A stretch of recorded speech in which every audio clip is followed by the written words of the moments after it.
ամենակարևոր ուրեմն գործող անձանցից մեկը եղել է ձեր ղեկավարը Ռոբերտ Քոչարյանը, ընդ որում ումից որ այսօր ուրեմն դատախազությունը ապօրինի գույքի բռնագանձման մասին օրենքով պահանջվող հայցագինը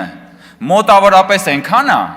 ինչքան որ հիմա պետությունը վարկ է վերցնում Ղարաբաղից տեղահանվածների բնակարանային խնդիրներն ապահովելու համար։ Պետությունը 250 միլիոն վարկ է վերցնում, որ Ղարաբաղից տեղահանվածների բնակարանային հարցերը լուծի։ Ռոբերտ Քոչարյանից ապօրինի գույքով մենակ հաստատված հայցագինը կազմում է $200 միլիոն։ Ղարաբաղից մեկ այլ, բայց ոչ բռնի տեղահանված Ռոբերտ Քոչարյանի, որը եկել է ու այստեղ դարել է դոլարային մուլտիմիլիոնատեր։ Բա մի հատ դրա մասին էլ խոսացեք, կամ ասում եք բանը, ես ասեցի, ասում եք պարոն Կոնջյանն ասեց, որ այնտեղ հեղաշրջում եղավ։ Ես այդպես չասեցի, ասեցի հեղաշրջում արեցիք, պարոն Խաչատրյան, եւ ձեր պատասխանատվության կտորը մի հանեք իմ խոսքից, որ գալիս եք եւ մեջբերում եք կառավարության ծրագիրը, այդ պահն էլ ֆիքսեք, որ դուք գնացիք եւ այնտեղ հեղաշրջում արեցիք, հետո լուծարեցիք Ղարաբաղը։ Հիմա էլ ասում եք, որ այդ հեղաշրջում արվողը դեմ չէր դրան։ Այսինքն դեմ չէիք, որ լուծարեիք հետո։ Սրա մասին եք խոսում։ Դուք ուրիշ բան ասեք, դուք ուրիշ բանի մասին խոսացեք, ո՞նց է ստացվել, որ Ռոբերտ Քոչարյանից պահանջում են մոտավորապես այնքան փող, ինչքան որ պետությունը վարկ է վերցնում, որ